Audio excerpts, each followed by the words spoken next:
എല്ലാവർക്കും നമസ്കാരം. ഞങ്ങൾ ഇന്നലെ തന്നെ പ്ലാൻ ചെയ്തതാണ് അമ്പലത്തിലൊന്ന് പോകണമെന്ന്. അതുകൊണ്ട് ഞങ്ങൾ രാവിലത്തെ പണികളൊക്കെ വേഗം തീർത്തു അമ്പലത്തിൽ പോവുകയാണ്. ഇവിടെ പനമണ്ണ ശങ്കരനാരായണ സ്വാമി ക്ഷേത്രം എന്ന് പറഞ്ഞൊരു അമ്പലമുണ്ട്. ഒറ്റപ്പാലത്തുള്ള പുരാതന ക്ഷേത്രമാണ്. അവിടേക്ക് പോവുകയാണ്. അപ്പോൾ രാവിലെ മഴയായിരുന്നതിനെ ഞങ്ങൾ ഓട്ടോറിക്ഷ വിളിച്ചു കേട്ടോ.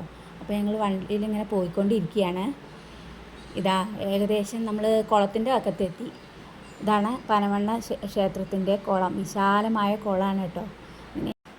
ഇതിലിപ്പോൾ വെള്ളം നല്ല കുറവാണ്. വേനൽക്കാലത്ത് വെള്ളം പൊതുവേ കുറയുമല്ലോ.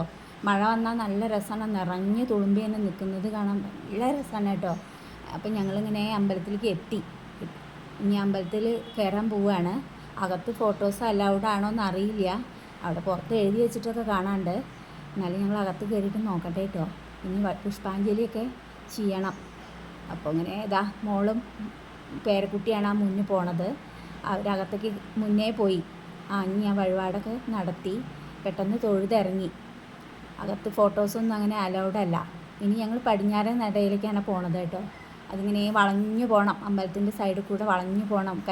ഈ വെട്ടുകല്ലും കൊണ്ട് പടുത്ത് ഉയർത്തിയ നല്ല ഒരു ചുറ്റുമതിലുണ്ട്. ഇതാ എൻ്റെ രണ്ടാമത്തെ മോളും പേരക്കുട്ടിയാണ് പോണത്. അവന് പുറത്തിറങ്ങിയപ്പോൾ ഭയങ്കര ഉത്സാഹം, ഓടി നടക്കാനുള്ള ഉത്സാഹമാണ് കേട്ടോ. അങ്ങനെ പോയിക്കൊണ്ടിരിക്കുകയാണ് മോളുടെ കൂടെ. ഇനിയിപ്പോൾ ഇങ്ങനെ പോയി ഞങ്ങൾ പിന്നിലേക്ക് എത്താറായി. അപ്പോൾ അത് അവിടെ ഒരു വീട് കണ്ടു. വരിക്കാശ്ശേരി മന എന്നാണ് പേര്. നമ്മളെ സാക്ഷാൽ വരിക്കാശ്ശേരി മന അല്ല കേട്ടോ. വേറൊരു വരിക്കാശ്ശേരി മന. ഈ അമ്പലത്തിലെ കഴകക്കാരുടെ വീടാണ്. അവിടെ ഞാനൊന്ന് എത്തി നോക്കി. കാരണം എന്താ വെച്ചാൽ ഇതിന് മുന്നേ അവിടെ ഒരു നല്ല ഭംഗിയുള്ള താമരയാണ് കണ്ടിരുന്നത്. അപ്പോൾ എനിക്ക് പൊതുവേ ചെടികളോടും പൂക്കളോടും ഒക്കെ ഭയങ്കര ക്രേസാണ്. എത്തി നോക്കിയപ്പോൾ അവിടെ താമര പോയിട്ട് അമ്പലമായിരുന്നു. അങ്ങനെ ഞങ്ങൾ പടിഞ്ഞാറൻ നടയിൽ എത്തിയിട്ടോ. പിന്നിൽ കാണുമ്പോൾ നല്ല ഭംഗിയുള്ള ആൽമരം കാണാനില്ല. അമ്പലത്തിൻ്റെ ആൽമരമാണത്. പിന്നെ മലകളും പാടങ്ങളും ഒക്കെ ആയിട്ട് നല്ല രസമാണ് കാണാൻ. അങ്ങനെ ഞങ്ങളിന്ന് അവിടെയും കൂടി ഒന്ന് പോട്ടേന്ന് വെച്ചു. അവിടെ ചെന്ന് ആൽത്തറയിൽ ഇരുന്ന് ഒന്ന് ഫോട്ടോയ്ക്ക് പോസ് ചെയ്യാമെന്നുണ്ടായിരുന്നു. മോള് ഫോട്ടോ എടുത്തു. അതാണ് ഞാനിങ്ങനെ നിൽക്കണ കേട്ടോ. ഫോട്ടോ എടുത്തു. മോളിങ്ങനെ 4 പറവും എന്ത് രസമാണ് കാണാൻ. എല്ലാം ഒന്ന് നമ്മുടെ ക്യാമറയിൽ പകർത്തി. ഇനി ഞങ്ങൾ തിരിച്ചു പോട്ടെ. ഇനി വന്ന വഴിയല്ല, വേറെ വഴി കൂടെ, അതായത് നമ്മൾ കറങ്ങി പോകണമല്ലോ. അപ്പോൾ മുന്നിലേക്ക് വേറെ വഴി കൂടെ വേണം എത്താൻ. അങ്ങനെ വളഞ്ഞ് വന്ന് നേരെ മുന്നിലെത്തി. കുളത്തിലൊന്ന് ഇറങ്ങണം എന്ന് കുട്ടികൾ പറയുന്നുണ്ട്. അപ്പോൾ എത്തി. മോള് ചെറിയ ആൾ മുന്നിൽ ഇറങ്ങുന്നുണ്ട്. എൻ്റെ ധൈര്യത്തിലായിട്ട് അവൾ ഇറങ്ങണത്. അവൾക്കൊന്നും വലിയ നീന്തലൊന്നും വശമില്ല.